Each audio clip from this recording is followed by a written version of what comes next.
자, 오늘 인생 내비게이션을 리셋하라. 마태복음 19장 16절에서 26절의 말씀입니다.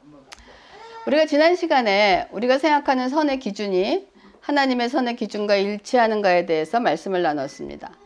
하나님께서 선이라고 하시는 것은 밖으로 나온 행동의 결과물에 따른 것이 아니라 하나님께 순종함을 통하여 행해진 것이 하나님의 선이라는 것을 우리가 배웠습니다. 그럼 저와 여러분은 매일 무엇이 선인지를 분별하고 결정하고 선택을 하면서 살아가고 있습니다. 여러분이 무엇이 최선인지 계속 여러분 자신이 결정을 하고 계십니까? 그렇지만 우리는 자이든 타이든 우리의 인생을 계속 뭔가를 결정하면서 살아야 되는 것은 우리의 일입니다. 그럼 여러분들은 여러분의 인생의 주인은 누구십니까? 이것을 여러분 확실하게 해두지 않으면 우리의 삶이 엉키게 돼 있어요. 잘 풀어지지 않습니다. 그리스도인들의 결정은 자신들이 하는 것 같이 보여도 모든 결정은 내 주인 되신 하나님께서 하신 것을 따르는 것이어야 합니다. 그래서 성경의 가르침은 인생 주인 노릇의 짐을 벗으라 라고 얘기하고 있어요. 그래서 수고하고 무거운 짐진 자들아 다 내게로 오라 내가 너를 편히 쉬게 하리라 라고 얘기하고 있습니다. 근데 만약 이 짐을 벗지 않고 계속해서 자신의 삶을 주장하면 여러분 우리는 가짜선에 휘둘릴 수밖에 없습니다. 우리가 지난 시간에 가짜선이 무엇인지는 우리가 배웠습니다. 그래서 여러분의 인생 설계는 아마도 자신들이 어떠한 삶을 살고 싶은가에 따라서 설계도가 그려질 것입니다.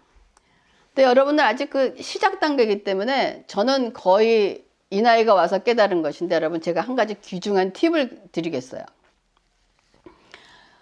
우리가 진정으로 거듭난 그리스도인이라면 우리 모두 인생 설계의 밑그림은 다 같아야 됩니다. 설계의 기초는 예수 그리스도의 주권 안에 세워져야 되는 거예요. 이 말씀의 의미를 쉽게 표현한다면 하나님은 나를 하나님의 자녀로 부르시고 그분의 자녀로 만들어가는 것이 목적이시지 나를 성공한 목사로 만드시거나 성공한 약사, 무슨 연구원, 비즈니스맨, 회계사, 요리사, 세일즈, 선생님, 상담자 이런 모든 것이 하나님의 부르심의 목적이 아니라는 것입니다. 다만 이런 것들은 하나님을 닮아가는 자녀로 만들기 위해서 사용되는 훈련장과 같은 곳이에요. 그래서 이 훈련장은 경우에 따라 얼마든지 변경될 수 있습니다. 그러므로 우리의 삶 모든 면이 그리스도 기반 위에 세워져야 그 삶이 영원히 지속될 수 있고 만약에 그렇지 않으면 결국 약해지거나 사라지고 말게 될 것입니다. 그래서 인생의 기초를 이렇게 다진 다음 이렇게 우리가 집을 질 때 이런 거 가끔 보지 않습니까? 집을 질 때 기초를 마련하고 그 다음에 저렇게 골조를 세워 나갑니다. 이 잘 다져진 기초 위에 골조를 세우고 난 다음에 뭐 합니까? 바닥재를 깔고 벽이 들어오고 천장이 들어가고 조명이 들어가고 창문 이런 거 하나하나씩 채워 나가게 되어 있습니다. 그런데 이런 마감재가 계속 유지되려면 튼튼한 기초와 골조를 있어야지만 오래가는 튼튼한 집을 지을 수가 있다는 거예요. 저런 마감재는 뭐냐면 우리의 신앙생활, 직장생활, 직업, 가정생활, 자녀 양육, 이웃사랑 이런 것들을 얘기하면서 이런 것이 이루어진 것이 이 집은 우리의 삶으로 비교될 수가 있습니다. 근데 요즘 내비게이션을 사용하지 않는 운전자는 거의 없을 것입니다.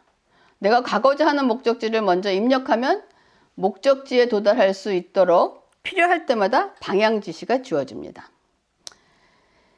여러분의 삶의 영적 내비게이션의 목적지는 여러분 어디로 입력되어 있습니까? 친구들? 아니면 동료들 사이에서 인기를 얻고 인정받는 것? 안락하고 행복하고 평안한 생활을 즐기는 것? 자신의 직업 분야에서 최고가 되는 것? 건강하고 행복한 것? 아니면 이 모든 것? 이건 나쁜 것은 아닙니다. 이런 것들이 좋게 보이지만 만약에 이것이 여러분의 삶의 영적 목적지로 입력되어 있다면 예수 믿는 사람들은 나중에 굉장히 황당할 것입니다.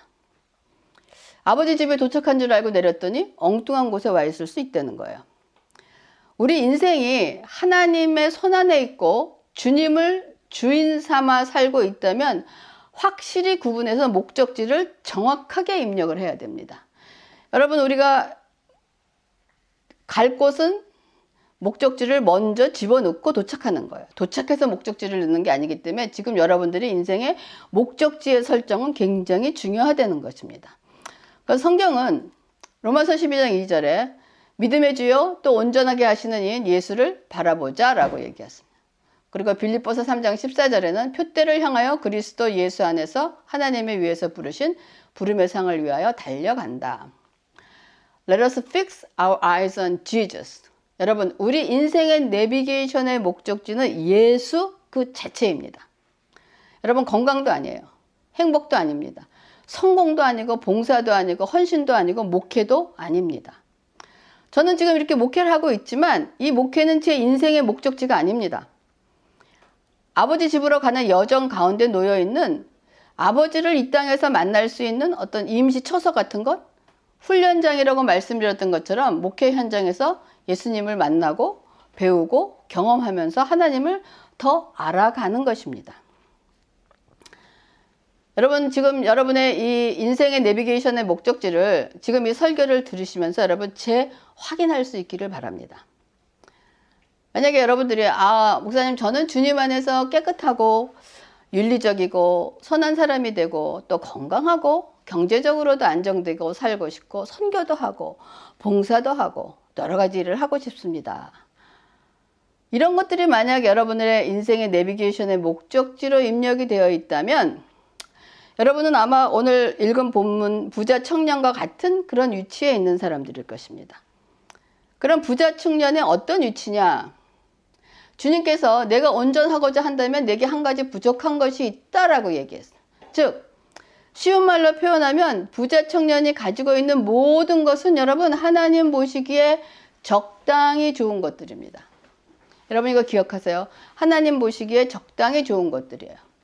하나님은 그러나 적당히 좋은 것을 받으실 분이 아니라는 것입니다. 가장 좋은 것이 아니기 때문에 한 가지가 부족하다고 하신 거예요.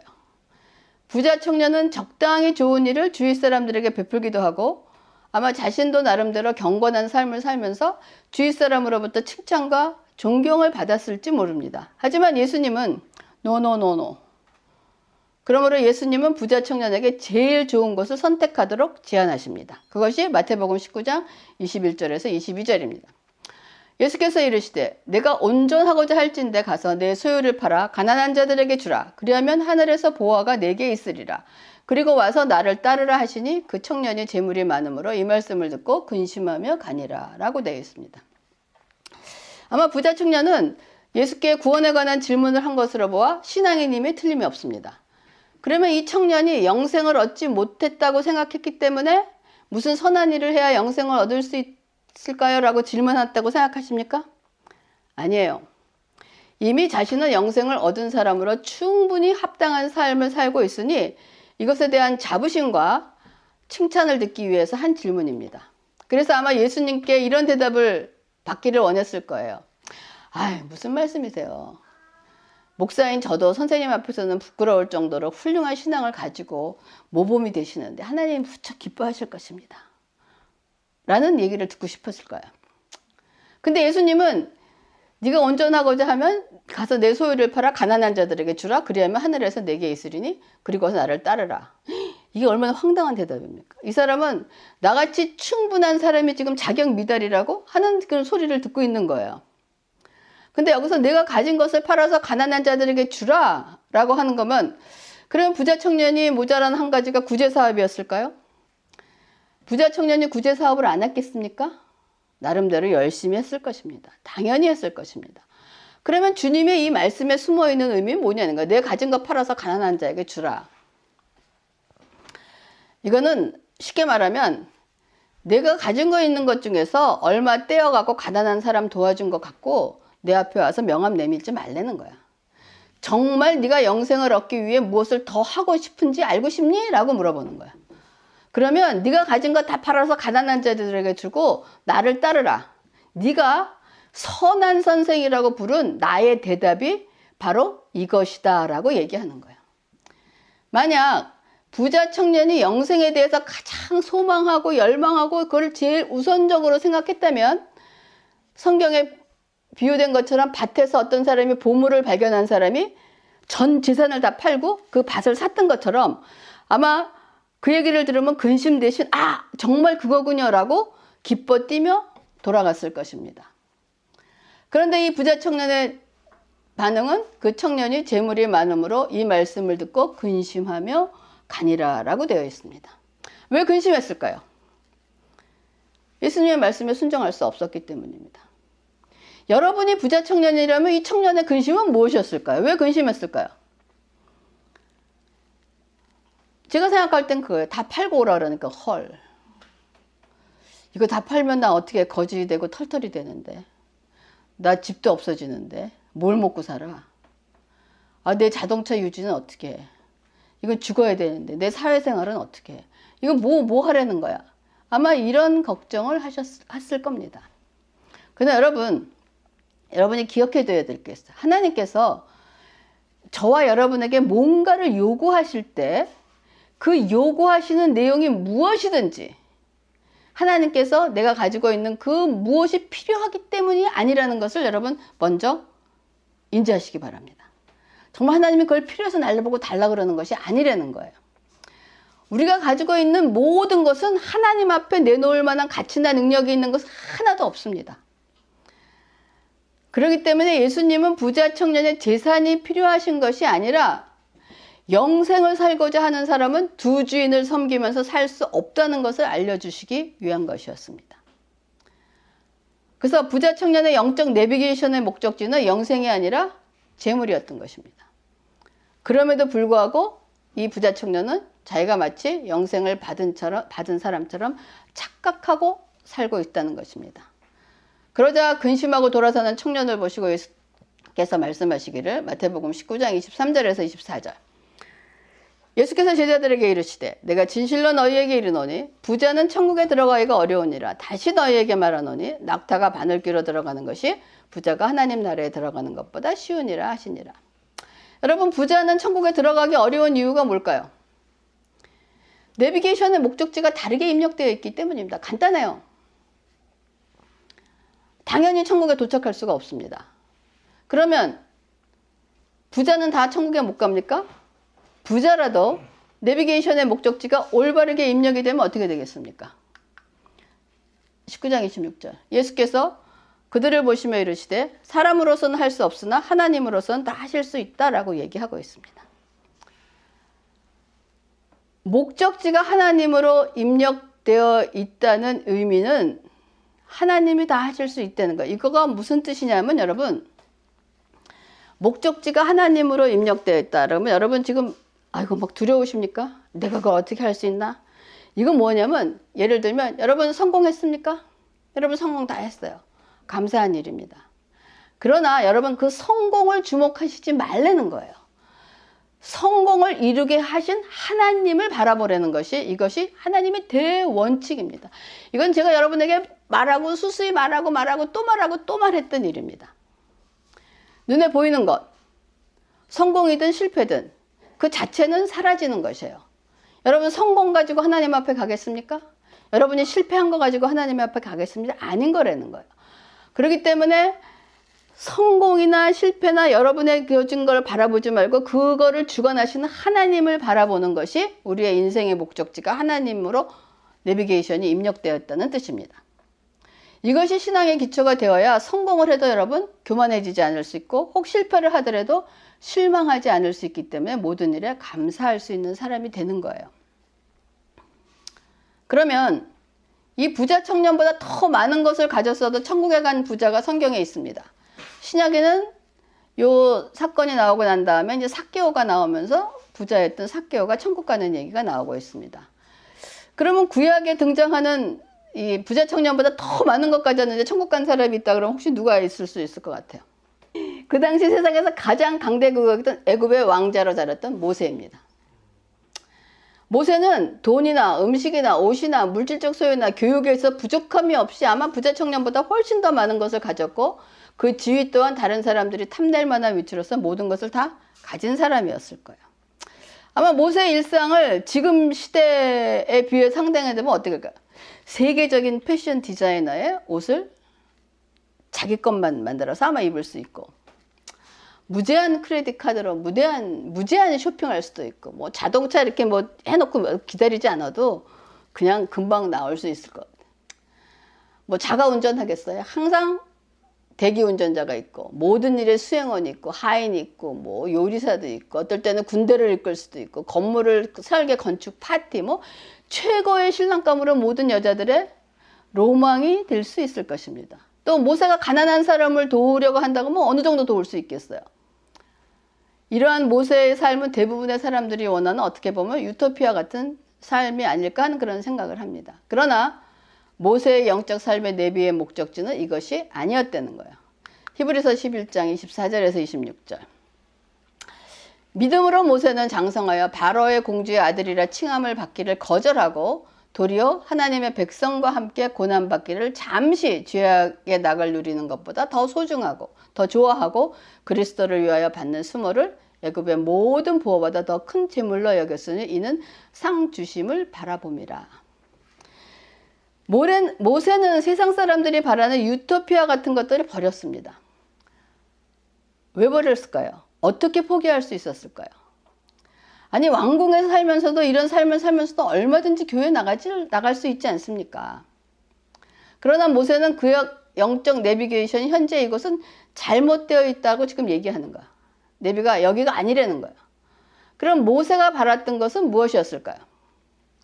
바로 부자 청년에게 예수님께서 말씀하셨던 부족한 한 가지를 모세는 찾았던 것입니다. 그게 뭐냐? 잠시 죄악의 낙을 누리는 것보다 더 좋아하고 그리스도를 위하여 받는 수모를 애굽의 모든 보화보다 더 큰 재물로 여겼으니 이는 상 주시님을 바라봄이라. 여러분, 부자 청년은 그의 재물을 버리고 따르라는 예수님의 말씀에 근심을 하고 떠났지만 모세는 애굽의 모든 보화보다 더 큰 예수 그리스도가 내비의 종착역으로 입력되어 있었기 때문에 떠날 수 있었던 것입니다.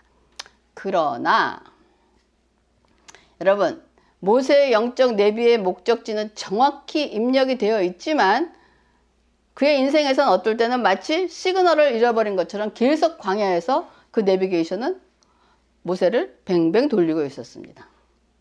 40년을 말.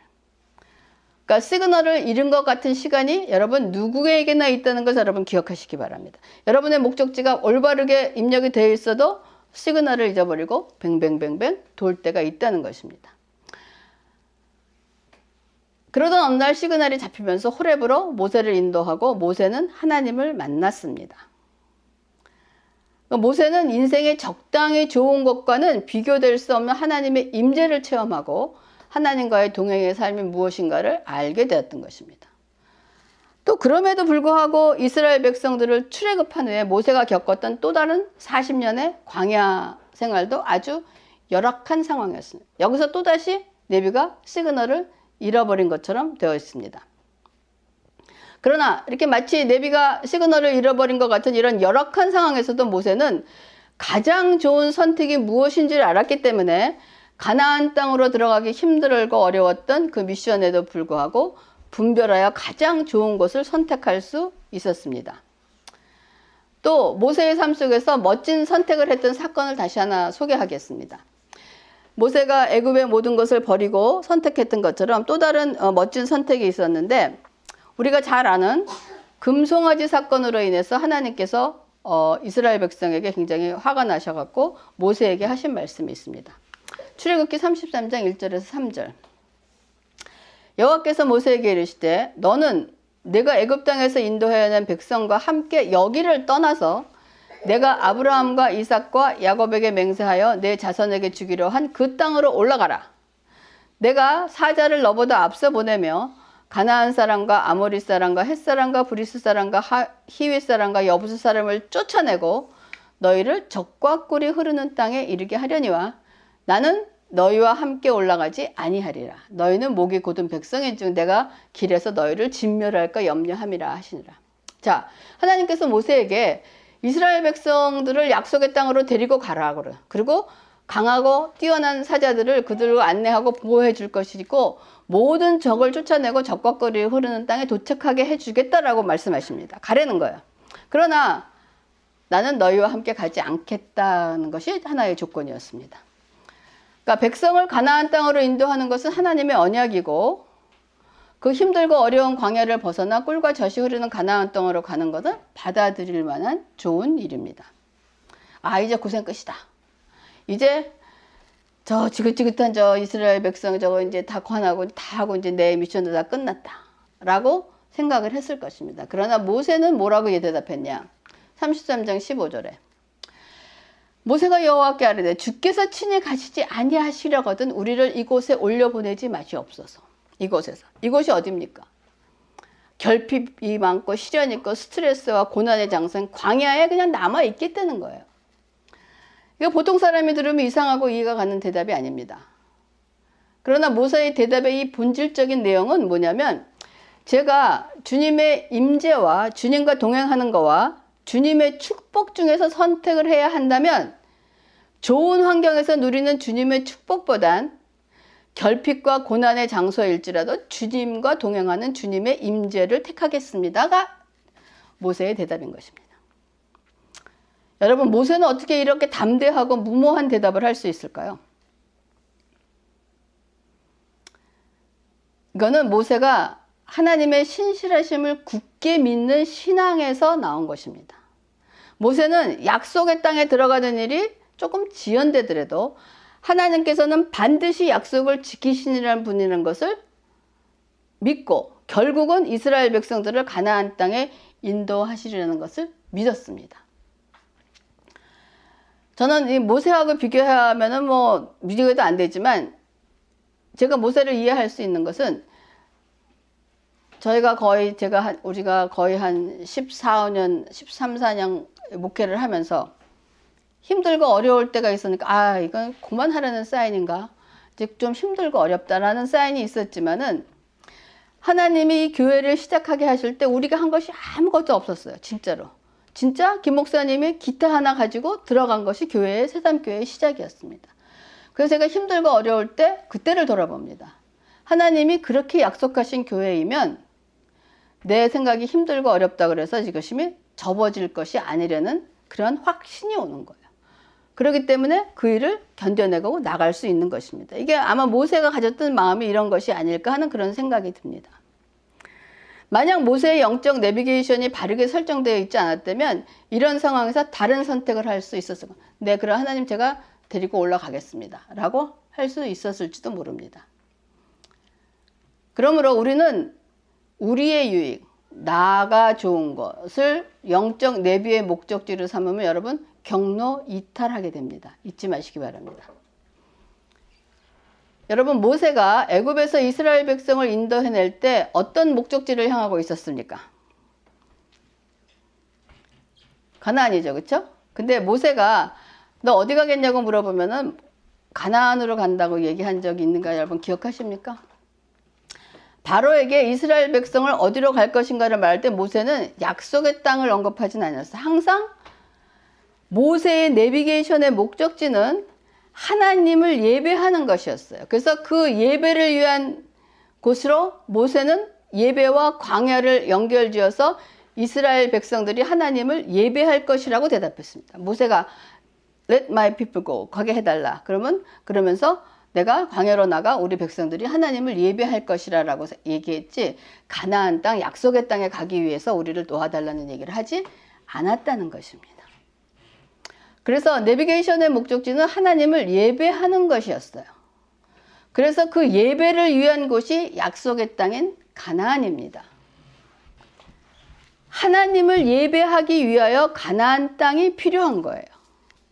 그래서 우리가 그리스도인들이 알아야 할 것은 가나안 땅에 들어가기 위해서 우리가 하나님이 필요한 것이 아니라는 것입니다. 여러분, 이거 굉장히 이렇게 종이같이 같은 얇은 거지만 끝과 처음이 굉장히 다르기 때문에 여러분이 아주 철저하게 알아야 되는. 우리가 가나안 땅에 필요해서 가나안 땅에 들어가기 위해서 하나님이 필요한 것이 아니고 하나님을 예배하기 위해서 가나안 땅에 필요한 것입니다. 이것이 우리의 삶의 목적인 것입니다. 그래서 저와 김 목사님은 새삼교회 성도들을 하나님의 임재보다 축복에 맞춰진 가나안 땅을 얻기 위해서 양육하지 않을 것이며 교육하지도 않을 것입니다. 즉 여러분들에게 가나안 땅을 얻게 하기 위해서 하나님을 전하지 않겠다는 것입니다. 여러분들이 하나님을 예배하는 자의 삶을 인생의 목적지로 삼으면 여러분에게 맞는 가나안 땅은 주어지게 되어 있다는 것입니다. 그래서 우리가 모세가 애굽을 떠날 때 또한 이스라엘 백성들과 함께 했던 광야 생활은 몹시 고달프고 힘든 생활이었지만 한 번도 애굽으로 돌아가겠다는 말을 하지 않았습니다. 백성들은 돌아가겠다고 얼마나 말 많이 해요. 왜일까요? 답은 간단합니다. 모세는 불타는 덤불 속에서 하나님의 임재를 경험했고 창조주 하나님으로도 직접 하나님의 말씀을 들은 특권을 누렸던 사람이기 때문에 하나님과 정확한 만남이 있었던 사람인 거예요. 그래서 모세가 간절히 원하는 것은 하나님과의 신실한 관계였지만 이스라엘 백성은 하나님으로부터 오는 유익을 원했다는 것이 큰 차이인 것입니다. 그렇기 때문에 우리가 하나님과 친밀한 관계를 맺기 위해서는 우리 자신을 만족시키는 세상적인 동기를 버려야 하는 것을 여러분 선택하셔야 됩니다. 오늘날 미국뿐 아니라 전 세계적으로 영적 상태가 악화되고 있는 근본적인 이유는 뭘까요? 많은 사람이 실제로는 아닌데 자신이 예수님께 속했다고 생각하는 이유는 뭘까요? 이거는 부자 청년에게 전하신 예수님의 말씀과 정확히 같은 연장선상에 있기 때문입니다. 아마도 오늘날 부자 청년이 아마 최첨단 교회에 왔는데 예수님처럼 만약에 대하셨다면 예수님은 교회 리더로부터 비난을 당했을 거예요. 아마도 이런 이유 때문에 비난당했을까. 목사님, 구원은 교회에 등록하고 차차 얻게 되면 되고 구원해서 가리키면 되는 것이. 저분이 나중에 어마어마한 헌금을 낼 수 있는 사람인데 좀 사람의 기분을 좀 그렇게 상하게 하셨어요. 왜? 그냥 저분이 책 한 장 쓰면 1년치 전도비도 다 나올 거고 교회 건축비도 다 갚을 수 있는 사람. 좀 더 부드럽게 좀 말씀하시죠. 좀 동기를 부여하고 희망을 주는 말로 좀 자존감을 세워주셔야죠. 하나님은 사랑이신데 목사님은 사랑이 없으신 것 같아요. 라는 비난을 받고 좀 쫓겨났을지도 모릅니다. 근데 오늘날 교회는 하나님의 주권과 상관없이 좋기만 한 구원 메시지를 너무나 많이 전달하고 있다는 거예요. 그래서 여러분이 어느 것이 선인지를 구별할 수 하라는 거예요. 예수님은 제자를 부르실 때 나를 따르라.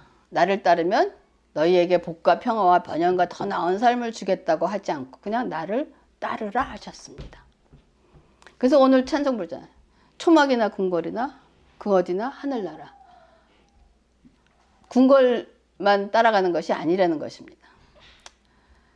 여러분, 하나님은 예수님을 따르기 위하여 완벽한 것을 요구하신 적은 한 번도 없어요. 여러분들은 완벽할 수도 없고 하나님은 우리에게 완벽을 기대하지도 않으십니다. 오직 그분께 순종하려는 마음과 헌신만을 요구하죠. 이게 뭐냐면 그분이 우리에게 모든 것을 버리고 따르라고 하실 때는 하나님이 우리의 항상 김 목사님 얘기하는 거 있죠. 신앙은 뭐? 자세. 하나님, 내가 이렇게 하고 마음 먹겠습니다. 그러면 마음을 못 먹으면 하나님 제가 이런 마음을 가질 수 있도록 좀 마음 먹게 좀 해주세요. 라고 기도하면 그것조차 들으시는 것이 하나님이라는 거예요.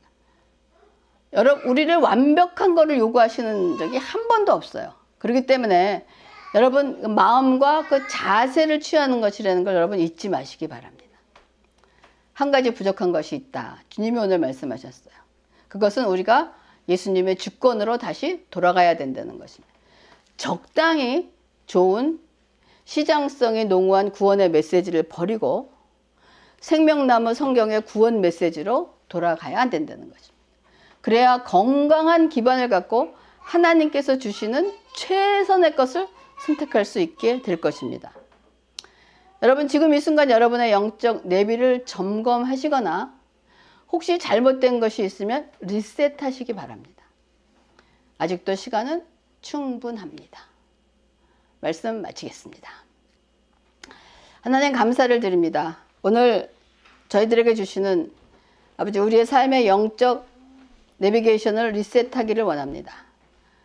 아버지 하나님 가지가 쳐지기를 원합니다. 오직 하나님 한 분 바라볼 때 하나님께서 허락하신 그 모든 여건들을 가운데서 하나님만을 사랑하고 바라볼 때 하나님께서 우리를 옳은 길로 최선의 것을 선택할 수 있는 길로 인도하시고 역사하실 줄 믿습니다. 감사를 드리면서 모든 말씀을 예수님의 이름으로 기도합니다. 아멘.